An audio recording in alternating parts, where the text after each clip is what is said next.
जय हिंद दोस्तों, आप सभी का स्वागत है आपके अपने यूट्यूब चैनल जयपुर पे। तो दोस्तों क्लास 11 ज्योग्राफी का हमने जो है 3 चैप्टर जो है वो कंप्लीट कर लिया है और आज जो है वो हम चैप्टर 4 देखेंगे जिसका नाम है महासागरों और महाद्वीपों का वितरण। तो हमने चैप्टर 3 कंप्लीट कर लिया है और आज जो है चैप्टर जो है 4 करेंगे। तो दोस्तों इसमें हम जितने भी क्वेश्चन कराते हैं वो सारे इम्पोर्टेंट क्वेश्चन होते हैं और आपके एग्ज़ाम के पॉइंट ऑफ व्यू से जो है सभी क्वेश्चन मोस्ट इम्पोर्टेंट होते हैं। तो वीडियो को बिना स्किप किए हुए वीडियो को पूरा देखिएगा। ओके, तो चलिए वीडियो को स्टार्ट करते हैं। पहला क्वेश्चन है हमारा, पृथ्वी के कितने प्रतिशत भाग पर महाद्वीप फैले हुए हैं? ऑप्शन ए है 25, बी 35, सी 29, डी 27। तो पृथ्वी के कितने प्रतिशत भाग पर महाद्वीप फैले हुए हैं? तो option C is the correct answer हो जाएगा 29%। ओके, अगला प्रश्न देखेंगे। दूसरा नंबर क्वेश्चन है कि महाद्वीपीय विस्थापन सिद्धांत कब प्रस्तावित किया गया? ऑप्शन ए है 1910, 1912, 1920 या 1925। तो महाद्वीपीय विस्थापन सिद्धांत कब प्रस्तावित किया गया? तो 1912 में। Option B is the correct answer हो जाएगा। अगला प्रश्न है, महाद्वीपीय विस्थापन सिद्धांत के प्रतिपादक कौन थे? ऑप्शन ए है लॉथिनियन ग्रीन, अल्फ्रेड वैगनर, सी आर्थर होम्स, डी जेफरे। तो महाद्वीपीय विस्थापन सिद्धांत के प्रतिपादक अल्फ्रेड वैगनर थे, 1912 में प्रतिपादित किए थे। अगला प्रश्न है, प्लेट विवर्तनिकी का प्रतिपादन किसने किया? ऑप्शन ए है मॉर्गन, मैकेंजी, पार्कर ने या इनमें से सभी। तो प्लेट विवर्तनिकी का सिद्धांत इनमें से सभी ने किया था, मॉर्गन, मैकेंजी और पार्कर ने। Option D is the correct answer हो जाएगा। अगला प्रश्न है, निम्न में से किसने सर्वप्रथम यूरोप, अफ्रीका व अमेरिका के साथ स्थित होने की संभावना व्यक्त की? Alfred Wagner, Abraham R Telesius, Antonio Pellegrini and Edmund Haas. इसका आंसर आपका हो जाएगा Abraham R Telius. Option B is the correct answer हो जाएगा। अगला प्रश्न है कि दक्षिणी तथा उत्तरी अमेरिका और यूरोप तथा अफ्रीका के आपस में जुड़े होने की संभावना सर्वप्रथम कब प्रकट की? 1596, 1496, 1396 या 1296। इसका करेक्ट आंसर हो जाएगा ऑप्शन ए 1596। अगला प्रश्न देखते हैं, कार्बोनीफेरस युग में समस्त स्थल भाग एक रूप में जुड़े हुए थे, इसे किस नाम से जाना जाता था? लॉरेंसिया, गोंडवाना लैंड, अंगारा लैंड या पेंजिया। तो इसका करेक्ट आंसर हो जाएगा ऑप्शन डी पेंजिया।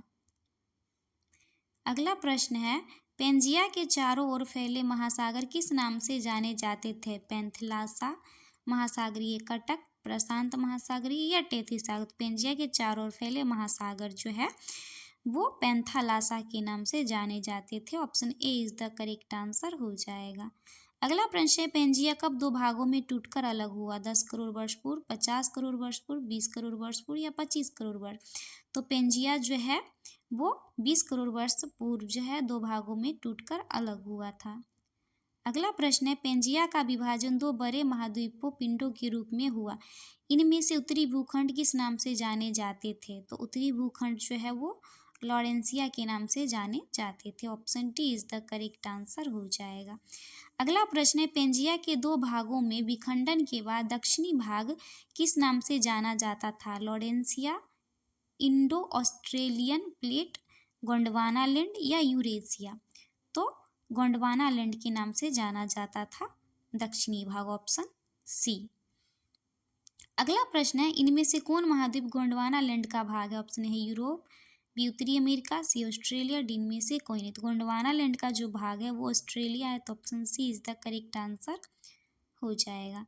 अगला प्रश्न है, किस विधि से महासागरों के पार महाद्वीपों की चट्टानों के निर्माण के समय को सरलता से जाना जा सकता है? रेडियो मैट्रिक काल निर्धारण, कार्बन 14 पद्धति, इनमें से दोनों या कोई नहीं। तो इसका आंसर हो जाएगा ऑप्शन ए रेडियो मैट्रिक काल निर्धारण के द्वारा महाद्वीपों की चट्टानों का जो है वो निर्माण का समय सरलता से जाना जा सकता है। अगला प्रश्न है, हिमानी निक्षेप से निर्मित अवसादी चट्टानें क्या कहलाती है? ऑप्शन ए हिमोड, टीलाइट, हिमनद या हिमसर। हिमानी निक्षेप से निर्मित अवसादी चट्टानें जो है टी लाइट कहलाती है। Option B. अगला प्रश्न है, वेगनर ने महाद्वीपीय विस्थापन के लिए कौन सा बल को उत्तरदायी माना? पोलर फ्लीइंग बल, ज्वारीय बल, इनमें से दोनों, डी इनमें से कोई नहीं। तो इसका करेक्ट आंसर हो जाएगा दोनों, पोलर फ्लीइंग बल और ज्वारीय बल, ऑप्शन सी। अगला प्रश्न देखते हैं 16 नंबर, पोलर फ्लीइंग और ध्रुवीय बल किससे संबंधित है? गुरुत्वाकर्षण बल, पृथ्वी के घूर्णन से, ज्वारीय बल, डी इनमें से कोई नहीं। तो ये किससे संबंधित है? पृथ्वी के घूर्णन से, option B is the correct answer हो जाएगा। अगला प्रश्न है, सूर्य और चंद्रमा के आकर्षण से प्रभावित होकर महासागरों में ज्वार पैदा होते हैं, उसे किस नाम से जाना जाता है? तनाव बल, संपीड़न बल, ज्वारीय बल, इनमें से कोई नहीं। तो किस नाम से जाना जाता है? ज्वारीय बल के नाम से जाना जाता है, option C is the correct answer हो जाएगा। अगला प्रश्न है, संवहन धारा सिद्धांत का संबंध निम्न में से किस विद्वान से है? बुलार्ड, आर्थर होम्स, वेगनर या हेंस? तो संवहन धारा सिद्धांत का संबंध किनसे है? तो वो आर्थर होम्स से है, option B is the correct answer हो जाएगा। अगला प्रश्न है, महासागरीय अधस्थल विस्तार सिद्धांत का प्रतिपादन किसने किया? वेगनर ने, लोथियन ग्रीस ने, आर्थर होम्स ने या हेंस ने? तो महासागरीय अधस्थल विस्तार सिद्धांत का जो प्रतिपादन है वो हेंस ने किया था, तो option D is the correct answer हो जाएगा। अगला प्रश्न देखते हैं, सागरीय अधस्थल विस्तार सिद्धांत की व्याख्या करते हुए हेंस ने निम्न में से किस अवधारणा पर विचार नहीं किया? तो महासागरीय कटकों के साथ ज्वालामुखी क्रिया, इस पर विचार किया था। महासागरीय नित्तल चट्टानों में सामान्य वो उत्क्रमणीय चुंबक क्षेत्र की पट्टियों का होना किए थे। विभिन्न महाद्वीपों में जीवाश्मों का वितरण ये नहीं किए थे, तो option C is the correct answer आपका हो जाएगा। निगेटिव पूछ रहा है तो निगेटिव का आंसर निगेटिव होगा। अगला प्रश्न है, रिंग ऑफ फायर किस सक्रिय ज्वालामुखी क्षेत्र को कहा जाता है? हिंद महासागरीय क्षेत्र, मध्य अटलांटिक क्षेत्र, परिप्रशांत महासागरीय क्षेत्र, इनमें से कोई।